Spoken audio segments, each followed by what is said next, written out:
चंद्र भगवान की, ग्रंथराज श्रीमद् भागवतम की, श्रीमद् भगवद गीता की, अनंत कोटि वैष्णव वृंद की, नामाचल श्रीदास ठाकुर की, निताय गौर प्रेमानंदे। ओम नमो भगवते वासुदेवाय।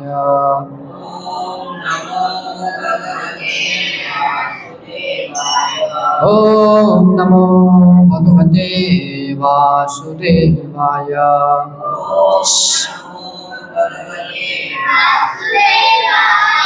ओम नमो भगवते वासुदेवाय।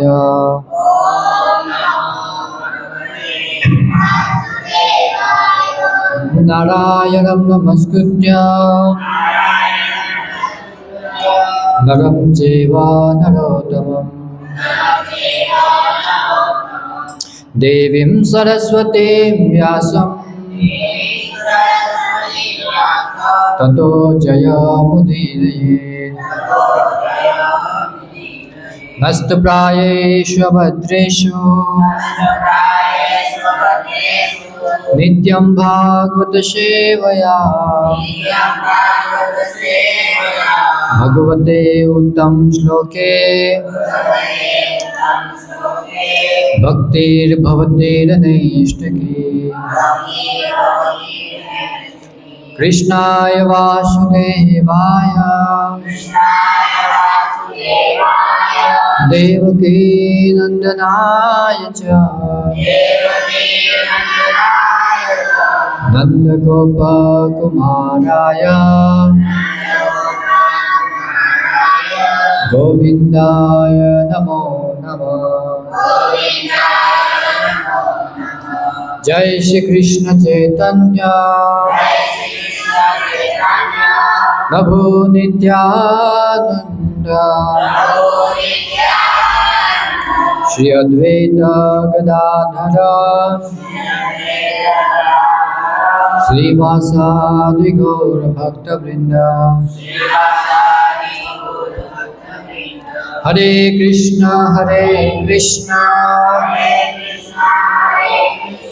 कृष्ण कृष्ण हरे हरे हरे राम राम राम हरे हरे। हरे कृष्ण। तो बधाई भक्तों स्वागत है श्रीमद् भागवतम कक्षा क्लास में वीकली सत्संग में। तो आज अपनी बधाई भागवतम स्कंद 6 अध्याय 11 श्लोक नंबर 24 एना विषे थोड़ुंक विचार विमर्श करशुं। ज्यां भागवतम है, भागवतम मतलब भक्तों की महिमा, भक्तों की गुणगान ने एमांय शुद्ध भक्त जे जेम के वृतासुर है कि जे मतलब असुर योनि में रहीने पण भगवाननी मतलब केटली प्रार्थना केटलुं भजन करे छे, कई रीतना करे छे, तो तेना परथी आपणे शीखी शकीए छीए। मतलब तेनी स्तुति परथी तो आपणे थोड़ुं तेना मतलब चरित्र पर, तेनु जीवन कथा पर एक भक्तनु જ્યારે એક ભક્તનું ગુણગાન આપણે ગાય છે કે સાંભળે છે, ભગવાન પ્રસન્ન થાય છે। કેમ કે ભગવાનને પોતાના કરતાં પોતાના ભક્તોની મહિમાનું વધારે મતલબ પ્રિય છે। એની સેવા કોઈ કરે, એનું ગુણગાન કરે। તો આપણે શ્લોકના માધ્યમથી આપણા જીવનમાં કંઈક ઉતારવાનો પ્રયત્ન કરશું। અહમ હરે તવ પાદે કમલા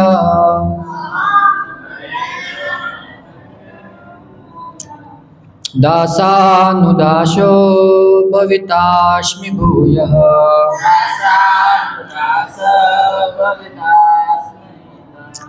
मनः स्मरेताशुपतर्गुणांस्ते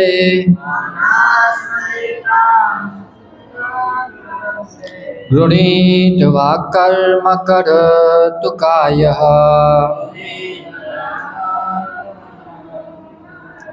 अहं हरे तव पादे कमूलः दासानुदासो भवितास्मि भूयः।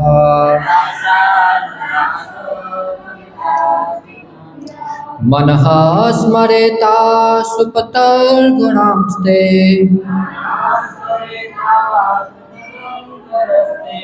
गृणात् वाक्कर्म करोतु कायः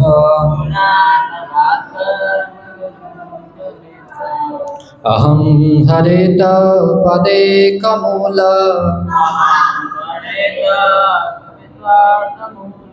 दासानुदासो भवितास्मि भूयः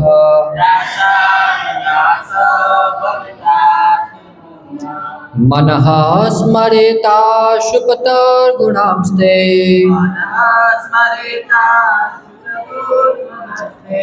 गृणीत्वा कर्म करोतु कायः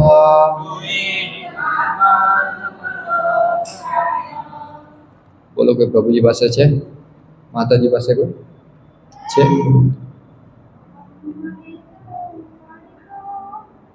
अहं हरेत पादेकमूल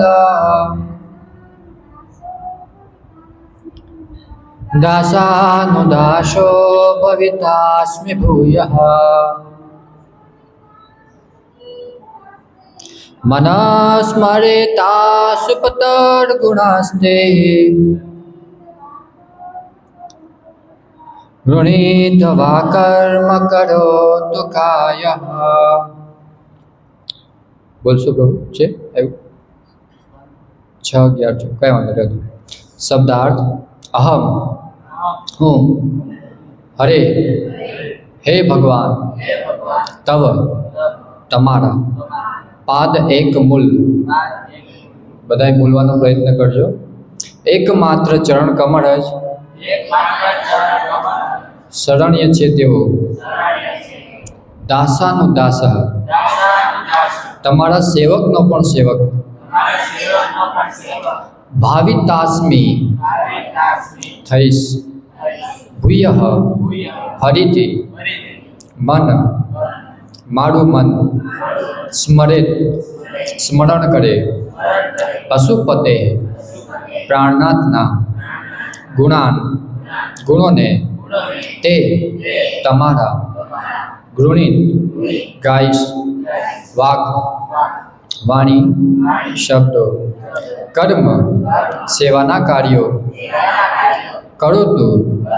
કરો કાયઃ મારો દેહ अनुवाद तथा दिव्य भावार्थ श्री प्रभुपाद द्वारा श्री प्रभुपाद की जय कृपया अनुवाद मारी पाचर बताई बोलજો हे मारा प्रभु हे पूर्ण पुरुषोत्तम परमेश्वर मात्र आपना ज चरण कमळोनो शरण शोधनारा आपना दासोनो पण दास थवा શું હું ફરી શક્તિમાન થઈશ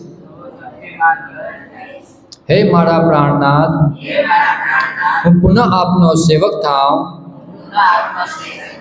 કે જેથી મારું મન સદાય આપના દિવ્ય ગુણોનું ચિંતન કરે મારી વાણી સદાય તે ગુણોનું કીર્તન કરે અને મારો દેહ સદાય આપની પ્રેમપૂર્ણ સેવામાં વ્યસ્ત રહે ભાવાર્થ રૂપે બધાય સાંભળજો તો આ શ્લોક સેવા ભક્તિના સંપૂર્ણ હાર્દ રૂપે છે વ્યક્તિએ આપેલા ભગવાનના દાસાનું દાસ બનવું જોઈએ શ્રી ચૈતન્ય મહાપ્રભુની આજ્ઞા છે અને પછી પોતાના જ ઉદાહરણથી બતાવ્યું કે જીવે ગોપીઓના ભરતા કૃષ્ણના દાસના પણ દાસ એટલે કે ગોપી ભરતું પદ કમલયો દાસ દાસાનું દાસ બનવાની ઈચ્છા સદાય રાખવી જોઈએ એનો અર્થ એ કે જે ગુરુ પરંપરા અનુસાર અને ભગવાનના દાસાનું દાસ હોય તેવા આધ્યાત્મિક ગુરુ મહારાજને દરેકે સ્વીકારવા જોઈએ તેમના માર્ગદર્શન નીચે વ્યક્તિએ પોતાની 3 સંપત્તિ એટલે કે મન વચન તથા કાયાને પ્રયોજવા જોઈએ ગુરુ મહારાજની આજ્ઞા અનુસાર દેહને દૈહિક પ્રવૃત્તિમાં પ્રયોજવો જોઈએ મનથી કૃષ્ણનું અવિરત ચિંતન કરવું જોઈએ અને શબ્દોને ભગવાનના મહિમાનો પ્રસાર કરવામાં પ્રયોજવા જોઈએ જો વ્યક્તિ આ રીતે ભગવાનની સંપૂર્ણપણે સેવામાં વ્યસ્ત રહે તો તેનું જીવન સાર્થક થાય છે જય શ્રી પ્રભુપાદ કી જય ઓમ અજ્ઞાનતિમ્રાન્ધસ્ય જ્ઞાનાંજનશલાકય ચક્ષુરુન્મિલિतं येन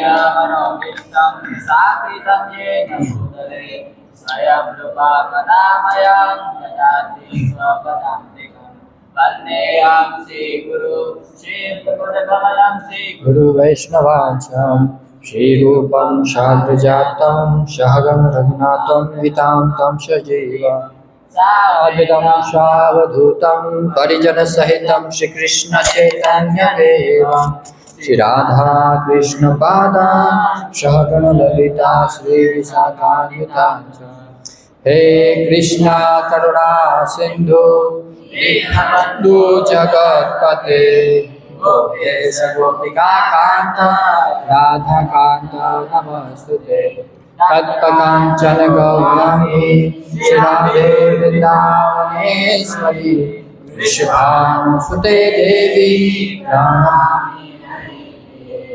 वाञ्छाकल्पतरुभ्यश्च कृपा सिन्धुभ्येव च पतितां पावनेभ्यो वैष्णवेभ्यो नमो नमः। जय श्री कृष्ण चैतन्य प्रभु नित्यानंद श्री अद्वैत गदाधर श्रीवासादि गौर भक्तवृंद। हरे कृष्णा कृष्णा कृष्णा हरे हरे हरे राम राम राम हरे हरे। हरे कृष्णा। બધાનું ફરીથી એકવાર સ્વાગત છે શ્રીમદ ભાગવતમ કક્ષા ક્લાસમાં। તો આ જે વૃતાસુરની જે મતલબ કથા છે, મતલબ આ જે છઠ્ઠો સ્કંદ છે આ ભાગવતમમાં બહુ મહત્વનો સ્કંદ છે। મતલબ બહુ એટલા પહેલાં તો આમાં અજામિલની કથા આવે છે, મતલબ પોતાનું પાપમય જીવન જીવીને કઈ રીતના ભગવાનને પ્રાપ્ત કરે છે ખાલી નામ આભાસથી। વિચારો ખાલી ભગવાન જો નામ આભાસથી, મતલબ નામ આભાસ કોને કહેવાય કે આપણે મતલબ ભગવાનનું નામ લઈએ છીએ પણ ભગવાન નથી બોલાવતા।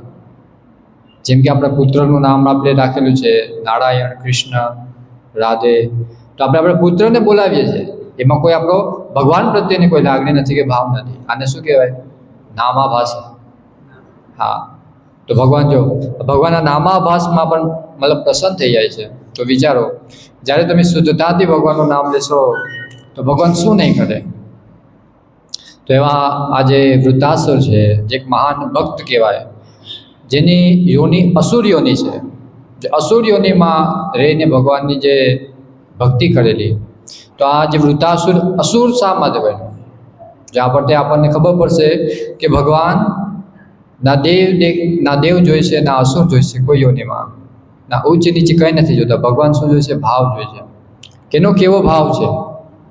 જો આપણું મતલબ આપણી વૃત્તિ ગમે તે હોય, આપણી મતલબ અસુર હોય, દેવ હોય, દાનવ હોય, ગમે તે હોય, પણ આપણો જો ભાવ, આપણો ભાવ ભગવાન પ્રેમ, ભગવત સેવાનો ભાવ હોય તો ભગવાન અતિ પ્રસન્ન થઈ જાય છે। આ શ્લોકના માધ્યમથી આપણે ભગવાન કહેશે કે મતલબ ભગવાનને શું પ્રસન્ન છે। ભગવાન એમ નથી કહેતા કે મતલબ તમે પ્રત્યક્ષ મારી સેવા કરો, કેમ કે ભગવાનની પ્રત્યક્ષ સેવા કરવી મતલબ સર્વસ્વ મતલબ ઉચ્ચ ગુણ છે, પણ ભગવાનની સેવા પહેલાં આપણે ભગવાનના ભક્તોની સેવા, ભગવાનને પ્રસન્ન કરવા માટે આપણે જ્યારે કોઈ વ્યક્તિને મતલબ પ્રેમ કરીએ છીએ તો આપણે શું કરીએ છીએ? આપણે પસંદ હોય એવું નથી કરતા, એને શું પસંદ હોય છે એને પ્રસન્ન કરવા માટે, ત્યારે પ્રસન્ન થાય। તો આવી રીતે આપણે જો ભગવાનને પ્રસન્ન કરવા હોય તો ભગવાન શું ઈચ્છે છે આપણે પહેલાં તો જાણવું જોઈએ ભગવાનની શું ઈચ્છા છે। આપણે જે મતલબ હરે કૃષ્ણ મહામંત્ર જાપ કરીએ છીએ તો હરે કૃષ્ણ મહામંત્ર જાપ કરવાનું રીઝન શું છે? કોઈને ખબર છે? માતાજી? હા, મતલબ માળા જ્યારે ભાગવતમ ચાલુ હોય, ભાગવત ગીતા ચાલુ હોય, માળા લઈને બેઠી આવો છો, શું રીઝન છે માળા જપ કરવાનું? શા માટે તમે માળા જપ કરો છો? હા, તમે શા માટે માળા જપ કરો છો? શું તમને આનંદ આવે છે માળા જપ કરવામાં? કંટાળો આવે છે? શું થાય છે? માતાજી કોઈ જવાબ આપશે? માળા જપ કરવાથી શું તમને થાય છે? આનંદ આવે છે, કંટાળો આવે છે, કે ખાલી મતલબ અહીં કહેવામાં આવે છે એટલે નામ જપ કરીએ છીએ? કોઈ રીઝન છે તમારી પાસે નામ જપ કરવાનું?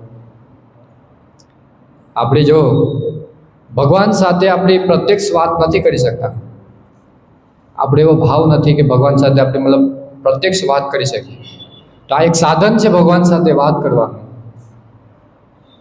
આજે હરે કૃષ્ણ મહામંત્ર જે મતલબ એવું પણ નહીં કે મતલબ ખાલી એમને મુખે બોલવાનું, મનમાં બોલવાનું નહીં, માળા પ્રત્યક્ષ માળા લઈને ભગવાનનું નામ જપ કરવાનું, જેથી કરીને શું આપણું મન વિચલિત ના થાય. ને જે ભગવાનનું આપણે જે નામ જપ શા માટે કે આપણે ભગવાન સાથે પ્રત્યક્ષ વાત કરી શકીએ. આપણે ભગવાન સાથે પ્રત્યક્ષ વાત ક્યારે કરી શકશું? જ્યારે આપણને રુચિ થશે. તો રુચિ ક્યારે થશે? નામ જપ કરવાથી રુચિ થશે? કંટાળો આવે તો રુચિ ક્યારે થશે? શ્રવણ કરવાથી. તો વિચારો, તમે શ્રવણ કરો છો ત્યારે તો નામ જપ કરવા બેઠી હશો, માળા જપ કરો છો. હા, જે આ તમે શ્રવણ કરો છો એ પણ ભગવાનનું નામ છે, એ પણ જપ જ છે. જપનો મતલબ એમ નહીં કે ખાલી માળા જપ, જે ભગવાનની સેવા છે એ પણ જપ છે. ભગવાનને રિલેટિવ બધી વસ્તુ જપ છે. આ ભગવાનને આપણે જ્યારે નામ જપ કરીએ તો આપણે મતલબ ફ્રી અવસ્થામાં કરવું છે. જ્યારે ભાગવતમ ચાલતું હોય, કથા ચાલતું ત્યારે એનું આસ્વાદન કરવું છે. તો આ તમે આ મતલબ કથાનું જ્યારે આસ્વાદન કરશો ત્યારે તમને રુચિ થશે, માળા જપ કરવામાં રુચિ થશે, આનંદ આવશે. બાકી શું, તમે અહીંયા આવશો ત્યાં સુધી માળા કરશો, પાછીમાં રુચિ નહીં થાય. ક્યાં સુધી ખેંચીને કેટલું ખેંચશો? વધારે નહીં ખેંચી શકો. પણ જ્યાં સુધી તમને આવા વૃતાસુર જેવા મહાન ભક્તોની કથા નહીં સાંભળો કે પોતાનું આવું જીવન કઈ રીતના મતલબ ભગવાન પ્રાપ્તિમાં કર્યું. વિચારો, અસુરીઓનીમાં રહીને ભગવાનને પ્રાપ્તિ કરેલી, તો આ કઈ રીતના બન્યું? જ્યાં સુધી તમે આ કથાનું શ્રવણ નહીં કરો ત્યાં સુધી તમને આનંદ નહીં આવે કે ભાઈ મતલબ આવા અસુર છે, અજામિલ છે, જે પોતાનું આખું જીવન પાપમય જીવન વિતાવ્યું, તેમ છતાં માત્ર એકવાર નામ આભાસથી ભગવાનની પ્રાપ્તિ થઈ ગઈ. તો શું ભગવાન આપણને પ્રાપ્ત નહીં થાય? ભગવાન આપણને દર્શન નહીં આપે? તો આ ક્યારે થશે? જ્યારે આપણે કથાનું શ્રવણ કરશું, ને પણ શ્રવણ શ્રદ્ધાપૂર્વક. જ્યાં સુધી શ્રદ્ધાપૂર્વક શ્રવણ નહીં કરીએ, એ શ્રવણ કરીને મનન નહીં કરીએ, મનન મતલબ જીવનમાં અમલમ કરવા, ભાગવતમ અમલમ. જ્યાં સુધી અમલ નહીં કરીએ ત્યાં સુધી શું, શનિવાર આવશે તો ભીડ દેખાશે, પાછા ગાયબ થઈ જશે, કોઈ મહત્વ નથી. એવું નથી કે આપણે એટલે શુદ્ધ નથી કે એકવાર ભાગવતમ સાંભળવાથી મતલબ આપણું શુદ્ધિકરણ થઈ જશે. નિત્યમ ભાગવતમ શ્રેવય, રોજ માટે ભાગવતમ સાંભળવું છે.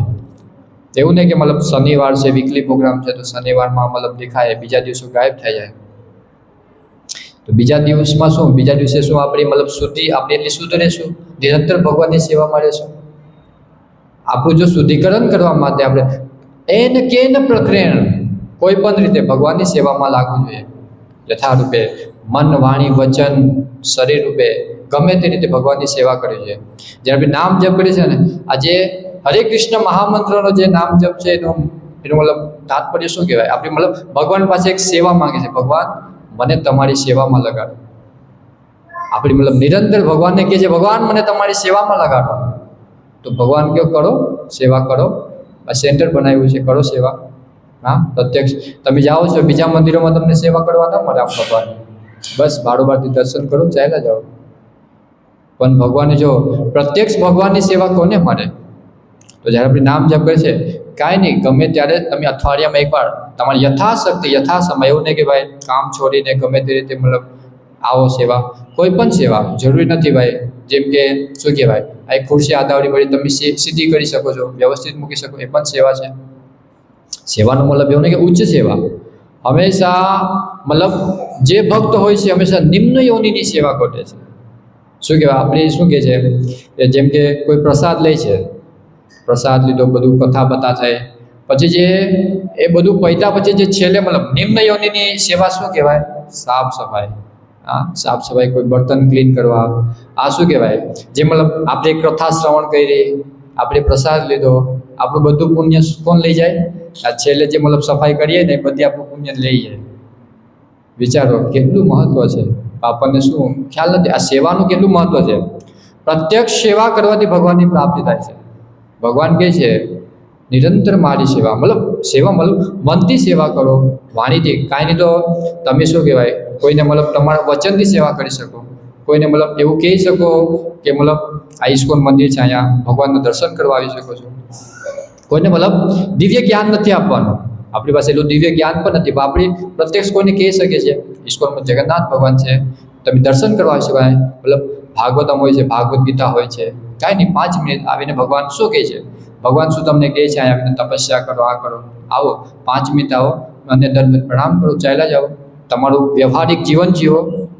આથી શું થશે? તમે બંધનમાં નહીં બંધાવો. જે આપણી અંદર એક મતલબ જે ભાવના છે, ભક્તિ ભાવની ભાવના જળવાઈ રહેશે. કેમ કે આપણી ચૈતન્ય મહાપ્રભુ કહે છે મતલબ જે ભારત ભૂમિમાં જે જન્મ પાયેલો, કરી લે સાર્થક જીવન, કરી લે કૃષ્ણ ઉપદેશ, કૃષ્ણ પ્રચાર. આપણું મતલબ જે ભારત ભૂમિમાં જેનો જન્મ થયો છે એને પોતાનું જીવન સાર્થક કરી લેવું જોઈએ. તો સાર્થક કરી ના કરવાનું, આવી રીતના ભગવાનની સેવા કરીને, પ્રચાર કરીને. જેમ જોવે છે જ્યાં વૃતાસુર છે ત્યાં વૃતાસુર અસુર કઈ રીતના બન્યો? શા માટે અસુર બન્યો? અસુર બન્યા પછીના જીવનમાં એટલી ભક્તિ કઈ રીતના આવી? આ જો કથા પરથી આપણને ખબર છે. જ્યાં વૃતાસુર છે, વૃતાસુર પહેલાં તેના પૂર્વજન્મમાં ચિત્રકેતુ મહારાજ હતા. જે આપણે આગળ ઘણીવાર આપણી મતલબ કથાઓમાં પણ કીધેલું છે કે મતલબ તેને પુત્ર નહોતો, તેને પુત્રની પ્રાપ્તિ માટે 1 કરોડ જેને પત્ની બનાવી, પુત્રની પ્રાપ્તિ માટે મતલબ તેણે 1 કરોડ વાર પ્રયત્ન કર્યો પુત્ર પ્રાપ્તિ માટે, તેમ છતાં પુત્રની પ્રાપ્તિ ના થઈ. અંત સમયે જ્યારે તેને પુત્ર પ્રાપ્તિ થાય છે ને તેને પુત્રનું નામ થાય છે હર્ષ ને શોક. કેમ કે જ્યારે શું કહેવાય, જે તેને પુત્ર પ્રાપ્ત થયો તો તેને શું મળ્યું? હર્ષ, ખુશી મળી. ને એ જ પુત્ર મળી ગયેલે શું થયું? દુઃખ. એટલે શું નામ હતું તેનું? હર્ષ અને શોક. પણ જો તે મતલબ આ દુઃખી સમયે તેને એવા શુદ્ધ ભક્ત શીલ નારદ મુનિનો જ્ઞાન મળે છે, તેના ગુરુના માધ્યમથી. શું એ દિવ્ય જ્ઞાનથી તેને શું થાય છે? સાક્ષાત શંકર ભગવાનના દર્શન થાય છે. જ્યાં ચિત્રકેતુ મહારાજ કેટલા ભગવાનને ભક્તિ કરેલી, તેને સાક્ષાત શંકરશન ભગવાનના દર્શન કરેલા. વિચારો આપણે શું થાય? આપણે મતલબ ભગવાનના દર્શન કરેલા, બધું મળી જાય. વિચારો જેને ભગવાનના દર્શન કરેલા છે એને અસુર યોનિમાં કઈ રીતના, વૃતાસુર જેવો અસુર કેવી રીતના બન્યો? એવો મહાન વિકાર એવો અસુર શા માટે? તો જો જ્યારે ચિત્રકેતુ મહારાજ જ્યારે શું તેને પેલા શું કહેવાય ભગવાન જે શંકરશન છે તેના સાક્ષાત દર્શન કરેલા, અને તેની પાસે એક દિવ્ય વિમાન પણ હતું જે શંકરશન ભગવાન આપેલું, કે તેના મતલબ મનના વ્યક્તિ ચાલતું. ને દિવ્ય વિમાનથી બધીમાં શું કરતો? ભ્રમણ કરતો હતો ચિત્રકેતુ મહારાજ. આખા પૃથ્વી લોકો અલગ અલગ ટાપુઓ પર ભ્રમણ કરતો. જ્યારે તે એકવાર ભ્રમણ કરતો કૈલાસ માનસરોવર પરથી ગુજરે છે, ત્યાં શિવજી ભગવાન ભાગવતમ કરે છે. વિચારો, શિવજી ભગવાન સાક્ષાત ભગવાન ભાગવતમ કરે છે, તો આપણે કરવું ના જોઈએ? નિત્યમ ભાગવતમ. શિવજી ભગવાન મતલબ ભાગવતમાં એટલા લીનથી એટલા ડૂબ્યા ને આંખોમાંથી અશ્રુ ના રોકાય, એટલું શિવજી ભગવાનને ભાગવતમ પ્રિય છે. પણ તે મતલબ જો શિવજી ભગવાનનો જ્યારે ભાગવતમ હોય છે ત્યારે મતલબ કોઈ મતલબ આમ આદમી ના હોય, આમ બહુ મોટા સપ્ત ઋષિ, મહાન નારદ મુનિ, વેદ વ્યાસ, એવા મતલબ ઋષિગણ ત્યાં ભાગવતમ સાંભળવા માટે આવતા હોય છે શિવજી ભગવાન પાસે. તો જ્યારે ચિત્રકેતુ મહારાજ ત્યાંથી ગુજરે છે તો એવું દ્રશ્ય જોઈ છે કે મતલબ પાર્વતી માતા તેના ગોદમાં બેઠેલા હોય છે. જો પાર્વતી માતા શું તેના ગોદમાં બેઠેલા હતા, તો મતલબ ચિત્રકેતુ મહારાજ વિચાર કરી ગયા કે મતલબ શિવજી ભગવાન મતલબ વૈરાગ્ય, ભાગવતમ ચાલુ છે એટલા મતલબ મહાન સંતો બેઠેલા છે, ને મતલબ તેને મતલબ શું કહેવાય કે આ માતા પાર્વતીને આવી રીતના બેઠાડીને આ બીજા લોકો શું આશ્રય લે છે? કહેવાય ને એક આચર્ય પરથી બીજા આચરણ કરે છે. તો આવી રીતે આવું દ્રશ્ય જ્યારે જોઈ છે ત્યારે શિવજી ભગવાનને આવી રીતના કહે છે. પણ જો માતા પાર્વતી મતલબ યોગ માયા છે, એ મતલબ ત્યાં કોઈ એનું મતલબ ઇન્દ્રિય ભોગ કરવા માટે નહોતા બેઠા, તે શું ભાગવતમ સાંભળવા માટે બેઠા હતા. ને આ પરથી આપણને એ પણ ખબર પડે મતલબ શિવજી ભગવાન કેટલા વૈરાગ્ય છે ને કેટલા ભાગવતમાં લીન હતા, કેટલા ડૂબેલા હતા, કે મતલબ તેની બાજુમાં જ માયાદેવી હતી. માયાદેવીના પ્રભાવ હોવા છતાં શું કોઈ જાતનો પ્રભાવ નહીં, એટલા ભાગવતમમાં એટલા લીન, એટલા ડૂબેલા કે મતલબ ભાગવતમ કરતાં મતલબ શિવજી ભગવાન આંખોમાંથી આંસુ વહી જતા હોય છે. જો જ્યારે ચિત્રકેતુ મહારાજ આવું કહે છે ત્યારે મતલબ શિવજી ભગવાનને તો પરમ વૈષ્ણવ કહેવાય, તો જ્યારે શું કહેવાય આ જે ચિત્રકેતુ મહારાજના મતલબ ગલતીથી પણ એક વૈષ્ણવ અપરાધ થઈ ગયો. તો એક પત્ની છે, પત્નીના શું સહન ના થયું પતિનું આવું મતલબ અપમાન, ત્યાં પ્રત્યક્ષ નહોતો બોલ્યો, મનોમનમાં મતલબ ભગવાન હતા શિવજી ભગવાન પાર્વતીમાંથી શું એનો મતલબ સમજી ગયા કે મતલબ ચિત્રકેતુ મહારાજનું શું કહેવાનું છે. તો તો પાર્વતી માતાએ શું ક્રોધમાં આવીને એને સહન ન થયું, તો ક્રોધમાં શું ચિત્રકેતુ મહારાજને શ્રાપ આપી દીધો. હા, કે મતલબ તમે આવા અસુર જેવા તમારા વિચાર છે, તમે અસુર બની આવો. ત્યારે જો ચિત્રકેતુ મહારાજ એટલા સક્ષમ હતા કે પાર્વતી માતાને શ્રાપ આપી શકે, પણ તેને શ્રાપ ના આપ્યો. એટલે સાક્ષાત શંકરશન ભગવાનના દર્શન કરેલા, તેમ છતાં શું બધો ભક્ત, આ ભક્તના લક્ષણ છે. તૃણાદપી શુની જેના મતલબ સહન કરે ભક્ત, સહિષ્ણુના. ભક્તોમાં હંમેશા સહિષ્ણુના હોય છે. ગમે તેવો માન અપમાન હોય છે, શું સહન કરીએ છીએ, પી જાય છે. આને ભક્ત કહેવાય.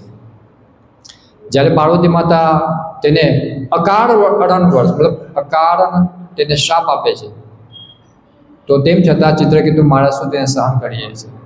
તે મતલબ સ્વીકાર કરે છે, કાંઈ વાંધો નહીં માતા, મારાથી અપરાધ થઈ ગયો છે. આ જ્યારે દ્રશ્ય શિવજી ભગવાન ત્યાં જોતા હતા, તો શિવજી ભગવાન કહે છે પાર્વતી માતાને કે મતલબ તમે આ કઈ રીતના આને શ્રાપ આપી દીધો, અને કોઈ વાંક નથી, એ શું ખોટું કીધેલું છે. તો આવી રીતના શિવજી ભગવાન કહે છે, મતલબ ચિત્રકેતુ મહારાજ વિશે કહે છે, જો શિવજી ભગવાન, ચિત્રકેતુ મહારાજે શિવજી ભગવાનનું અપમાન કર્યું, તેમ છતાં શિવજી ભગવાન એક ભક્ત નહીં, મતલબ બે શું હતા, બે ભક્ત હતા. તે શું કરે છે, ચિત્રકેતુ મહારાજ સામે તારીફ કરે છે. હંમેશા ભક્તના ગુણ શું હોય, બીજામાં સારા ગુણ જોવાના, કોઈમાં અવગુણ ના જોવાના.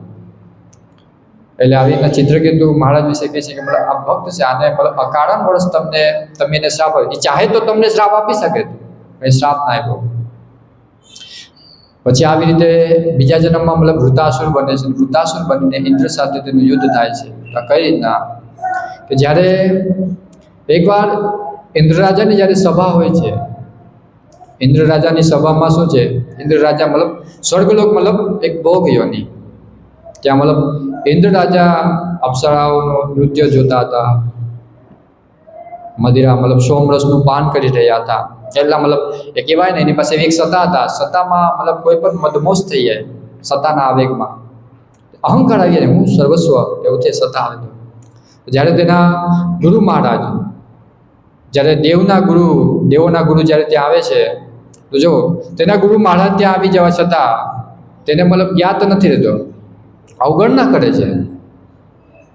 તો જે તેના ગુરુ હોય છે તેને ખબર પડે છે કે મતલબ મારું અહીં અપમાન થાય છે મનોમન, તો તે શું કરે છે, તે ઇન્દ્રદેવનો મતલબ ત્યાગ કરીને ચાલ્યા જાય છે. જ્યારે ઇન્દ્રદેવનું ત્યાગ કરીને ચાલ્યા જાય છે, તો આનો લાભ ઉપાડી ને શુક્રાચાર્ય જે અસુરના ગુરુ છે,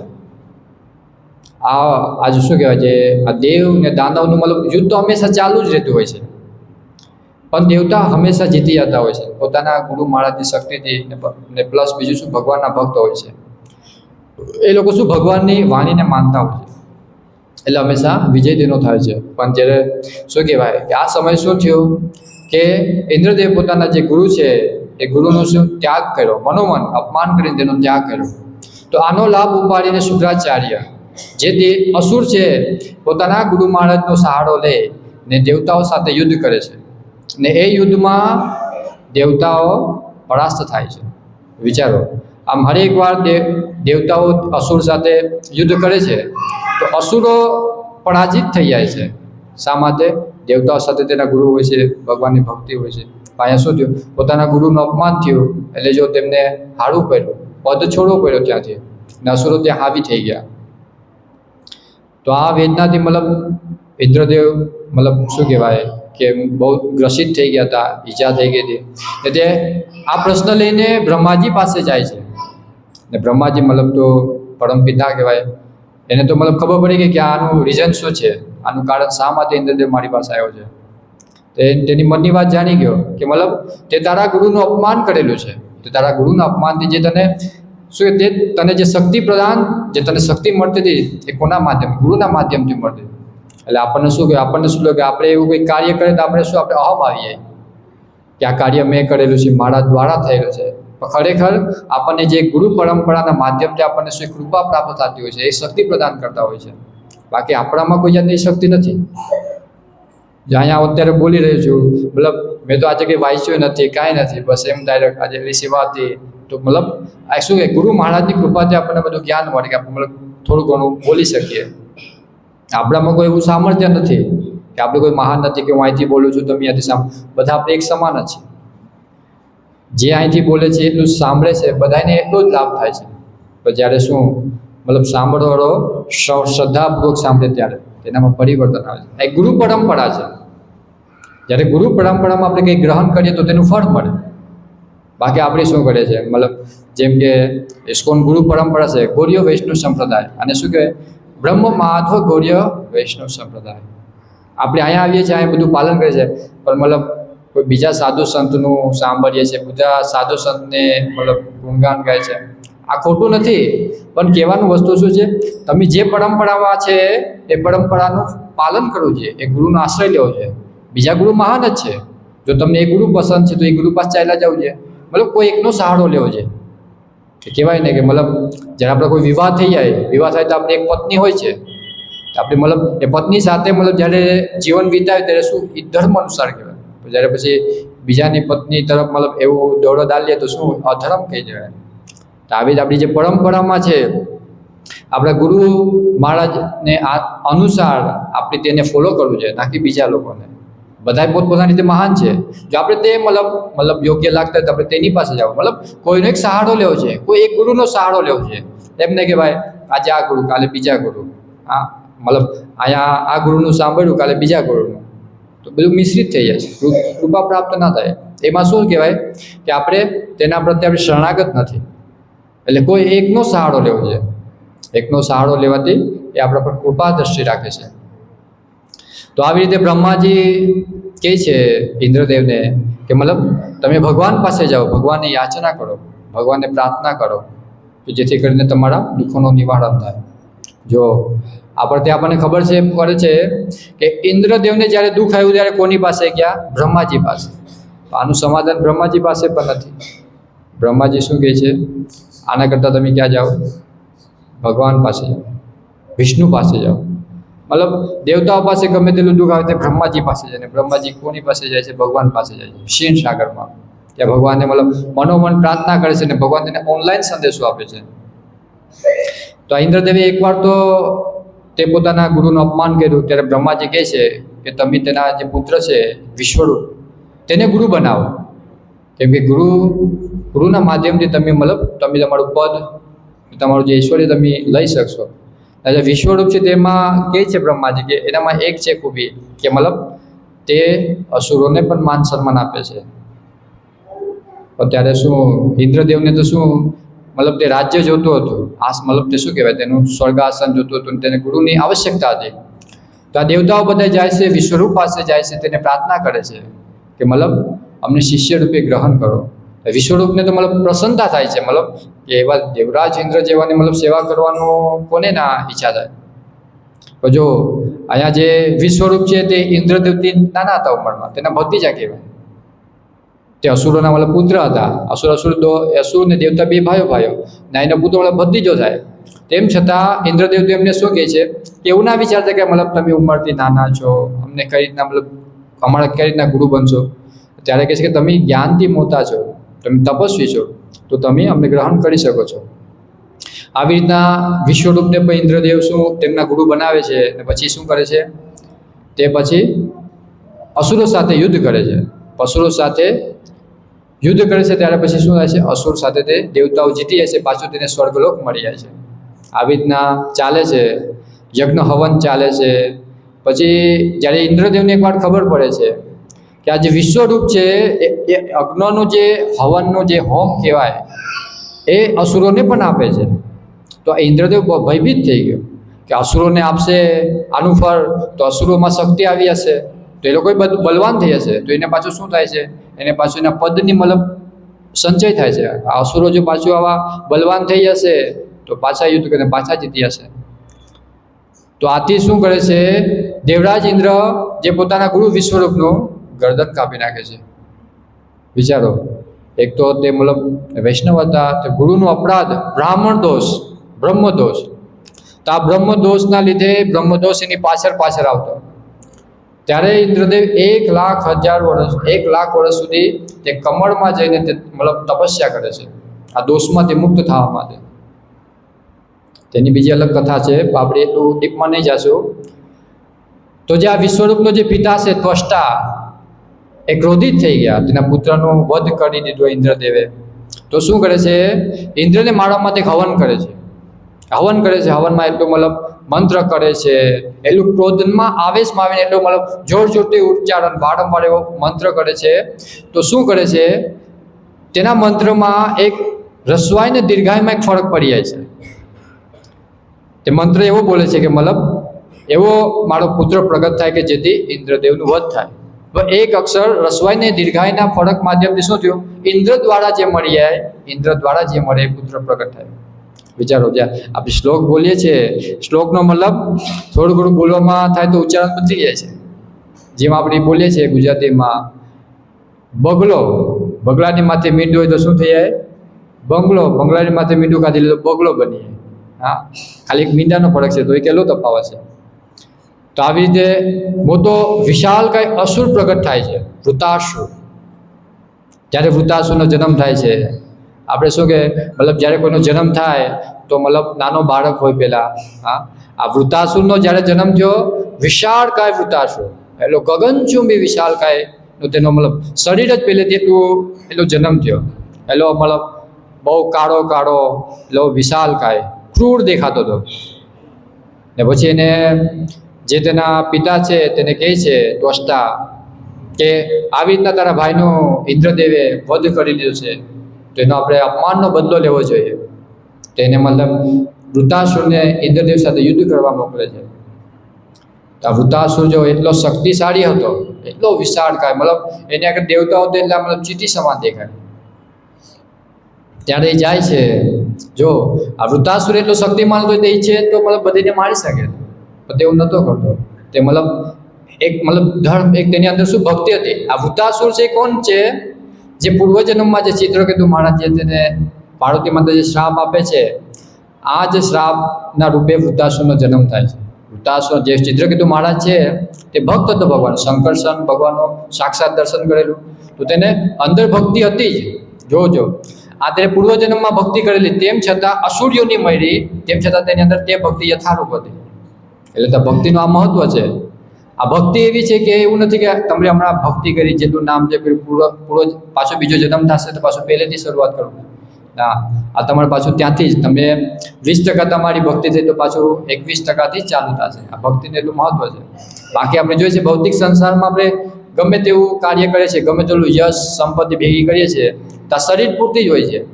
જેવું શરીર ખતમ એ બધું નષ્ટ થાય, યશ ગુણગાન બધું, ધન સંપત્તિ, પાછું બધું પહેલેથી શરૂઆત કરવું પડે.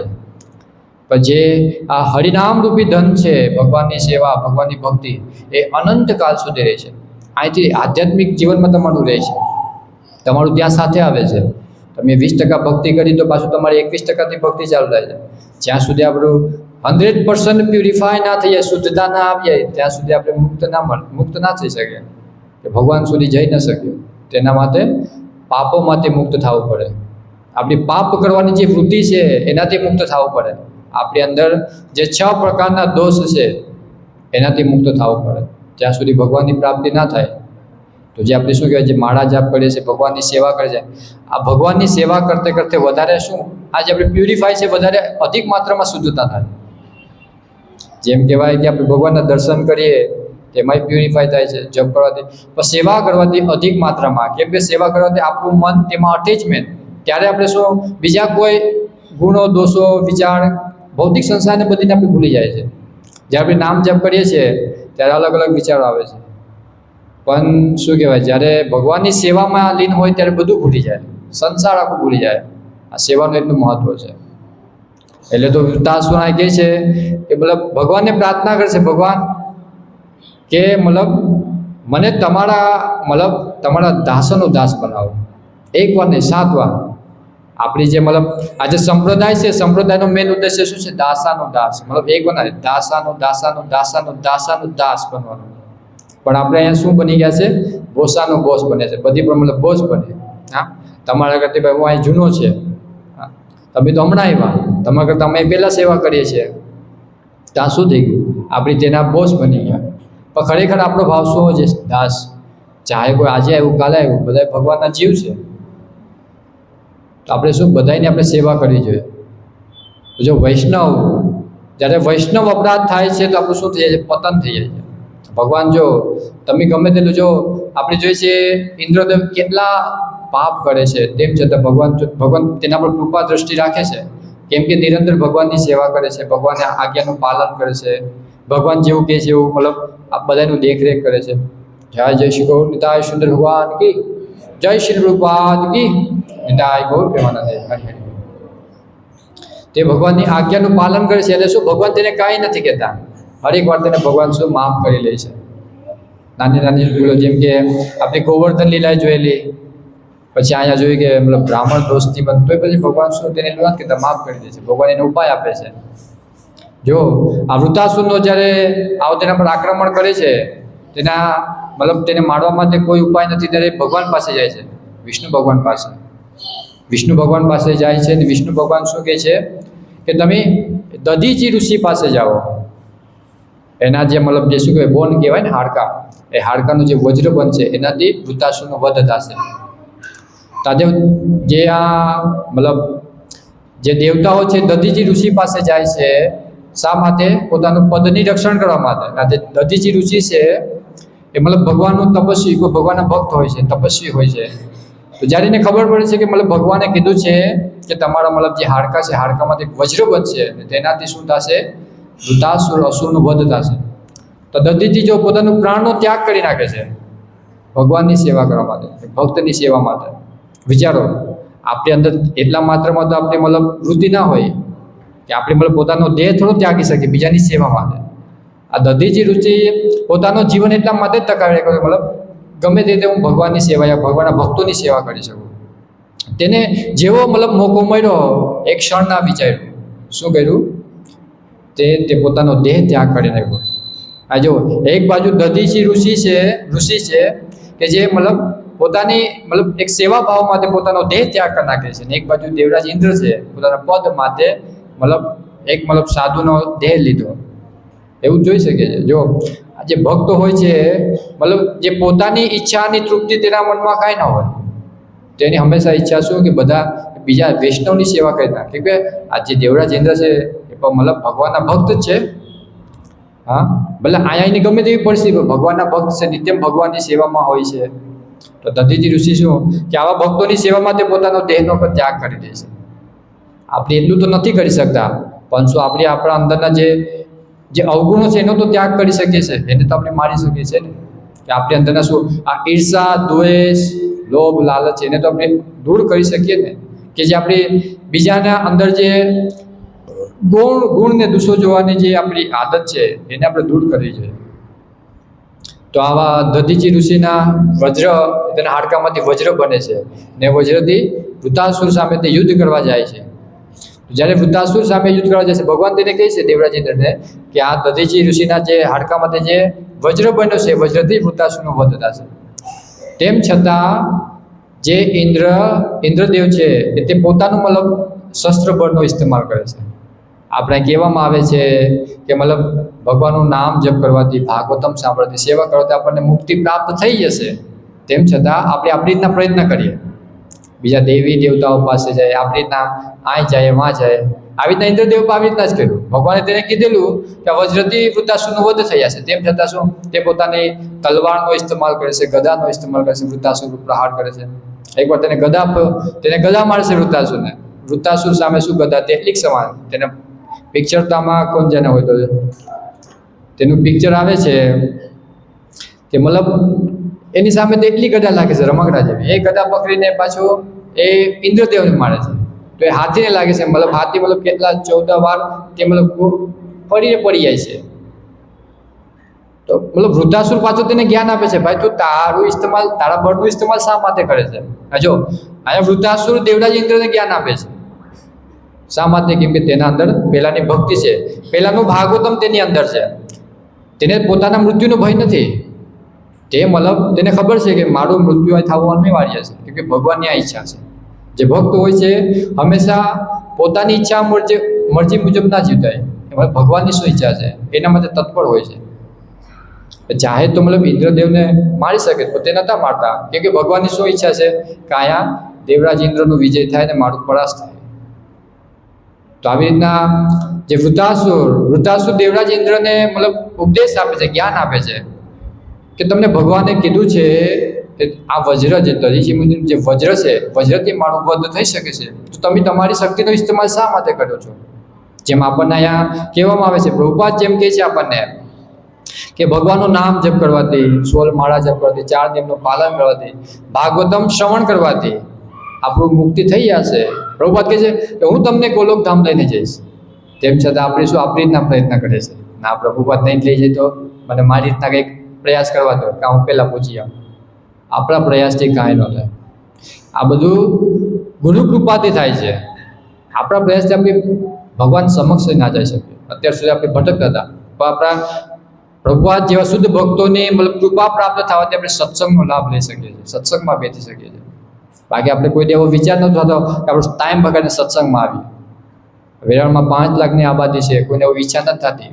ઘણા લોકોને ખબર હશે કે આ ઇસ્કોન મંદિર સત્સંગ ચાલે છે, તો શું મારો સમય શા માટે બગાડ? આ વ્યર્થ સમય, એ લોકોને આ વ્યર્થ સમય લાગે છે, કેમ કે તેના પર હજી આવા વૈષ્ણવની કૃપા નથી થઈ. કેમ કે તેને કૃપા પ્રાપ્ત મતલબ બનવા માટે તે લોકો યોગ્ય નથી બન્યા. એના માટે શું સેવા કરવી પડે. એ સેવાના માધ્યમથી એ ગુરુ મહારાજ આપણે શું કરે છે? કૃપા કરે છે. તો આવી રીતે વૃત્તાસુર દેવરાજ ઇન્દ્રને જ્ઞાન આપે છે, ને જ્ઞાનના માધ્યમ જો જે ભક્ત હોય છે, એવું નથી કે ભક્તોના જીવનમાં દુઃખ નથી આવતું. ભક્તોના જીવનમાં દુઃખ આવશે, પણ ભક્તો શું છે? દુઃખને સહન કરી જાય છે. તો જ્યારે શું થાય? આ વૃદ્ધાસુર છે, આ દેવરાજ ઇન્દ્રને આખા ગળી જાય છે, તેના મુખમાં આખા ગળી જાય છે. તો દેવરાજ ઇન્દ્ર પાસે શું છે? આજે શું કહેવાય? તે અસ્ત્ર હોય છે. અસ્ત્રના માધ્યમથી પેલા બાળતો આવીએ છે. વૃત્તાસુરનો એક હાથ કાપી દે છે, એક હાથ કાપે છે, પાછો બીજો. તેમ છતાં જો વૃત્તાસુર, આ ખબર છે વૃત્તાસુરને કે મારો વધ થવાનો છે, તેમ છતાં તે જો પોતાનું કર્તવ્ય નથી ચૂકતો. તે પોતાની પિતાને આજ્ઞાનું શું કરશે? પાલન કરશે. મારે શું કરવાનું છે? યુદ્ધ કરવાનું. એવું નથી કે ના ભાઈ મને આવી દે મારી. તે પોતાનો 100% પ્રયાસ કરતો હતો વૃત્તાસુર. એના માધ્યમથી આપણને એ પણ ખબર પડે કે ભાઈ ભગવાન આપણને શું કહે છે? આપણે આપણું કર્મ નથી છોડવાનું, આપણું કર્તવ્ય નિષ્ઠાપૂર્વક કરવાનું છે. ગમે તેવું હોય, તેમાં ભલે દોષ હોય કે ગમે તે હોય, એ નિષ્ઠાપૂર્વક કરવું છે. પણ ભક્તિ અંદરથી હોય છે. આ વૃત્તાસુર ભલે બહારથી અસુર દેખાતો હતો, અંદરથી શું હતો? ભક્ત હતો. તો આવી રીતના તેના પહેલાં એક હાથ કાપવામાં આવે છે, બીજો હાથ કાપવામાં આવે, આવી રીતના તેને એક શરીર કાપવામાં આવે છે. પછી જ્યારે અંત સમય વૃત્તાસુરનું ગરદન કાપે છે. વિચારો, વૃત્તાસુરનું મતલબ ગરદન કાપવામાં કેટલો વિશાળ ગયો હતો, એ ગરદન કાપવામાં મતલબ કેટલો સમય લાગ્યો છે. એ શું કહેવાય? આજે ઇન્દ્રદેવનું જે વજ્ર હતું, એ વજ્રદેવના મતલબ શું કહેવાય? જે તણી જે મતલબ ધાર કહેવાય ને, ધારે વળી ગઈ હતી. વૃત્તાસુર મતલબ એટલો મતલબ હતો બલવાન. 365 દિવસ લાગ્યા તેનું ગરદન કાપવામાં. વિચારો, તેને કેટલી પીડા થઈ હશે. 365 દિવસ સુધી શું એ વજ્રથી તેનું ગરદન કપાતું હતું. આપણે જરાક ચોટ લાગે તો આપણે કેટલી પીડા થાય છે. હા, જરાક દુઃખ થાય તો આપણે ભગવાનને કોસીએ, ભગવાન હું તો તમારી ਲਈ માળા કરું છું, ભાગવતમ સાંભળું છું, તેમ છતાં એનું દુઃખ. આ ભક્તના જો ગુણ, સહન શક્તિ હોય છે. ચૈતન્ય મહાપ્રભુ કહે છે ને, ચૈતન્ય મહાપ્રભુએ પોતાના આખા જીવનમાં ખાલી 8 શ્લોક આપ્યા છે. 8 શ્લોક જે આપણા જીવનમાં ઉતારી દઈએ તો આપણું કલ્યાણ થઈ જાય. કે એક મતલબ ભક્તને કેટલું સહનશીલતા હોવું છે પોતાના જીવનમાં. આ વૃત્તાસુરના માધ્યમથી પણ આપણને ખબર પડે કોણ એટલું સહન કરશે. મતલબ 365 દિવસ સુધી, એ પણ મતલબ દેવતાઓના 365 દિવસ, આપણો 6 મહિના મતલબ દેવતાઓનો 1 દિવસ. વિચારો, 365 દિવસ સુધી શું થતું હતું? વૃત્તાસુરનું ગરદન કપાતું હતું, ને કેટલી પીડા થતી હશે. તેમ છતાં તેના મુખમાં નિરંતર શું? ભગવાનનું ચિંતન હતું.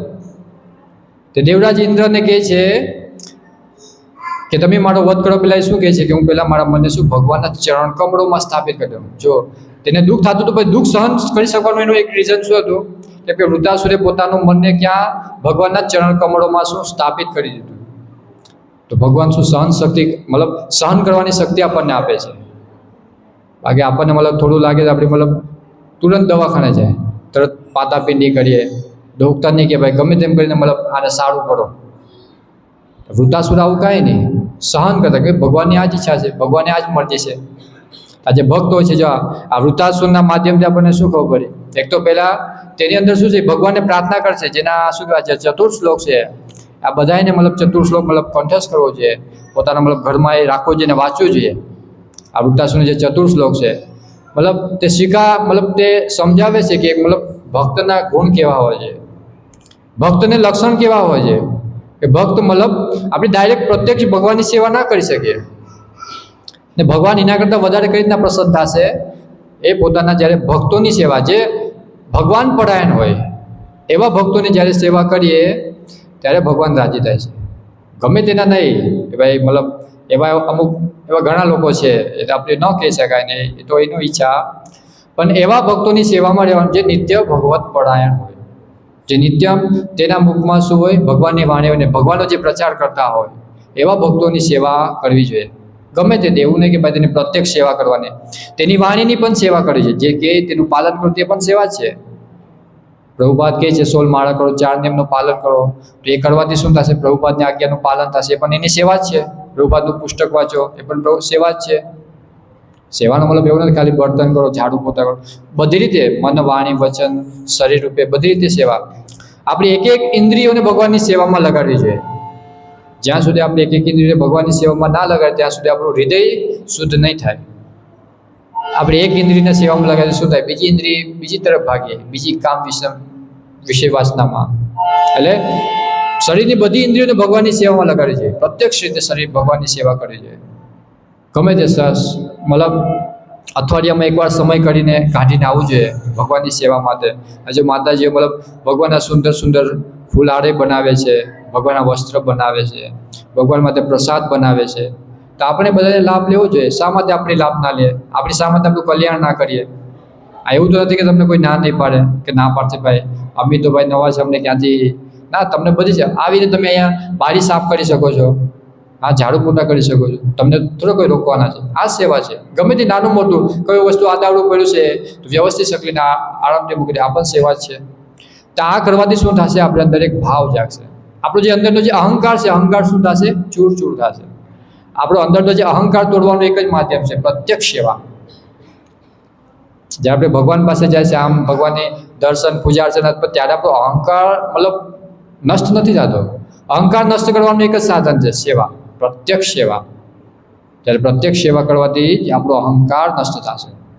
જ્યાં સુધી આપણો અહંકાર નષ્ટ નહીં થાય ત્યાં સુધી આપણી જે શું કહેવાય આપણી ઇન્દ્રિયો કાબૂમાં નહીં આવે. જ્યાં સુધી આવા બધી શું આપણે અવગુણો જ્યાં સુધી દૂર નહીં ત્યાં સુધી આપણે ભગવાનની ભક્તિમાં આનંદ નહીં આવે કે અનુભૂતિ નહીં થાય. આપણે એટલા સમયથી મતલબ ભક્તિમાં છે, માળા જપ છે, તેમ છતાં આનંદ આવવાનું રીઝન એક જ છે, આપણે અંદરનો અહંકાર દૂર નથી થતો. આપણી શું છે બસ ગામની વાર્તાલાપમાં આ એમ કરે છે, આ તેમ કરે છે, એમાં જ આપણું મતલબ મન વાણી આપણે એમાં જ રાખેલી છે. હંમેશા જે પોતાનું જેને કલ્યાણ કરવું છે તેને બીજાના ગુણ દોષોને જોવાનું બંધ કરવું જોઈએ. ગમે તે કરે, આપણે શું લેવા દેવા? આપણો સમય વ્યર્થ ન કરવો જોઈએ. ધ્રુવ મહારાજ કહે છે ને, આજે શરીર નશ્વર છે પણ અતિ દુર્લભ છે, તો જે શરીરનો આપણે ઇસ્તેમાલ કરવો જોઈએ ભગવાનની સેવામાં, ના કે ભૌતિક સંસારમાં પ્રપંચોમાં ફસાવવું જોઈએ. આ પ્રપંચોમાં ફસાવાથી શું થાય કે આપણી ભાગવતમ સાંભળીએ છીએ, આ કાને સાંભળીને આ કાને કાઢી લે છે. આનો મતલબ એ થાય. તો આવી રીતે આ ઇન્દ્રિયને વિષય વાસનામાં બચાવવા માટે ભગવાનની પ્રત્યક્ષ સેવા કરવી જોઈએ કે જેથી કરીને આપણે બચી શકીએ બધા લોકો. તો આપણી પ્રભુપાદને પ્રાર્થના કરશું કે પ્રભુપાદે આપણને એટલી મતલબ સુવિધા આપી કે આપણે એવી સેવા કરી શકીએ. બાકી જોઈએ છે બીજા મંદિરોમાં જે દર્શન કરીને મતલબ નીકળી જવું પડે, અહીંયા કોઈ સેવા ન મળે. આજે પ્રભુપાદે કેટલી કૃપા કરી છે, હવે પ્રત્યક્ષ બધી સેવા આપી છે. કુકિંગની સેવા, બાકી જો બીજા મંદિરોમાં જવા માટે કુકિંગમાં મતલબ કિચનમાં જવા માટે તમારે દીક્ષા જોઈએ. બ્રાહ્મણ દીક્ષા થાય ત્યારે તમે કુકિંગમાં જઈ શકો. ત્યાં સુધી તમે ભગવાન માટે પ્રસાદ ન બનાવી શકો કે ભગવાનના બર્તન શું કિચનમાં પાવ ન મૂકી શકો. અહીંયા મહાવિષ્ણુ ગૌસ્વામી મહારાજની કૃપાથી આપણે એટલી મતલબ કૃપા પ્રાપ્ત થઈ છે કે આપણે કરતે કરતે મહાવિષ્ણુ ગૌસ્વામી મહારાજ શું કહે છે, કાંઈ વાંધો નહીં, તમે કરો તો તમે શુદ્ધ થશો. હા, એવું નથી કે શુદ્ધ થઈને આવવાનું છે, તમે કરતા રહો શુદ્ધ થશો. ના, તમને કાંઈ દીક્ષાની જરૂર નથી, કાંઈ વાંધો નહીં, કરો. આ તમે સેવા કરશો તો તમારામાં અંદર શુદ્ધતા આવશે, બાકી શુદ્ધતા ક્યાંથી આવશે? હા, એટલે બધાને મતલબ લાભ લેવો જોઈએ. જે માતાજી મતલબ સેવા કરે છે આવવું જોઈએ, સેવામાં આવવું જોઈએ. કોઈ માતાજીને પૂછવું જોઈએ કે કોઈ એવી સેવા હોય તો અમને સેવા કહેવાનો, બોલાવવાનો. કેમ કે બિચારી માતાજી એ લોકોને કામ કરે છે. શું બધાએ એક હાથ કરતાં બે હાથ મળે તો વહેલું પતે કામ, બધાને આશા નહીં પડે, બધાને શું લાભ મળે? સેવાનું. એવું જરૂર નથી કે ભાઈ તમે ભાઈ કલાક 10 મિનિટે તમે ખાલી કરી આવો તો એ પણ મોટી સેવા છે. એ પણ ભગવાન યાદ રાખે છે. ભગવાન એટલા કૃતજ્ઞ છે કે ભગવાન તમારી સેવા કોઈ દી ભૂલશે નહીં. આપણી ભગવાનને ભૂલી હશે પણ ભગવાન કાંઈ નહીં ભૂલે. ભગવાન બધું યાદ રાખશે. જોઈએ છે કે વૃદ્ધાસુર જે પૂર્વજન્મમાં ભક્ત હતો તો બીજા જન્મમાં જો તેની ભક્તિ નષ્ટ ના કરી ભગવાને, તે ભક્તિ જાગૃત કરી. અસુર યોનિમાં હોવા છતાં તેને જો ભક્તિ પાછી જાગૃત કરી. ભગવાનને બધી ખબર હોય છે કે આ મારી કેટલી સેવા કરે, કેટલી ભક્તિ કરે છે. ભગવાન જો પાછું તેને ત્યાંથી શરૂઆત કરે છે. તો ભગવાન તેને કહે છે, મતલબ આ વૃદ્ધાસુર કહે છે કે આ શરીરમાં ભગવાન તમારું ભજન નથી કરી શકતો. એટલે શું તેનું શરીર નષ્ટ કરવું જરૂરી હતું, જેથી કરીને તેને બીજું શરીર મળે ને તે ભગવાનનું ભજન કરી, ભગવાનની સેવા કરીને પાછા ભગવાન ધામ જઈ શકે. તો આપણે બધાને મતલબ આ શાસ્ત્રના માધ્યમથી, આવી કથામાંથી, વૈષ્ણવની મતલબ ભક્તોની કથામાંથી આપણને શીખવું જોઈએ કે આપણું કલ્યાણ કેમાં છે, કે મતલબ ભગવાનની સેવા કરવાથી આપણી ઇન્દ્રિય કાબૂમાં આપણે આવી શકે છે ને આપણું શુદ્ધિકરણ થઈ શકે છે. ત્યાં સુધી આપણે શુદ્ધિકરણ નહીં થાય. હરે કૃષ્ણ. ગ્રંથરાજ શ્રીમદ ભાગવતમ કી, શ્રીમદ ભગવદ ગીતા કી, જય ગૌર પ્રેમાનંદે. હરે કૃષ્ણ.